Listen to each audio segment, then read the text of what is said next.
একটা সাকিব এনে দাও, বিনিময়ে আমি তোমাকে একটা গোটা ক্রিকেট রাজ্য দেব।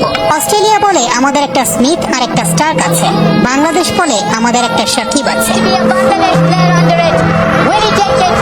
উন্নাসিক ইংল্যান্ড আক্রমণ সাজায় ভাড়া করা স্টোকস আর আর্চার দিয়ে। বাংলার সমর কৌশলে রক্ষণ আর আগ্রাসনের প্রতীক ঘরের ছেলে সাকিব। গোটা বাংলা থেকে যা বেরিয়েছে একটাই, ভুল। গোটা বিশ্ব থেকে সাকিব ওই একটাই বেরিয়েছে। সাকিব যে একের ভেতর অনেক, সাকিব যে ক্রিকেট রাজ্যের এক বিদ্রোহী রাজপুত্র। 22 গজের ওই রাজ্যে সাকিবের সামনে দাঁড়ানোর যোগ্যতা রাখে কজনা। কজনা সাহস পায় সাকিবের ওই রক্তচক্ষুকে চ্যালেঞ্জ দিতে। বনবাসে যাওয়ার আগে কে পেরেছে সাকিবের রাজ্যে হানা দিতে? কজনের সামর্থ্য হয়েছে গত এক দশকে রঙিন পোশাকে সাকিবকে ছুঁয়ে দেখতে। কেউই পারেনি, কারো সামর্থ্য হয়নি, কারণ সুপারহিরোরা সাধারণের কাতারে নামে না।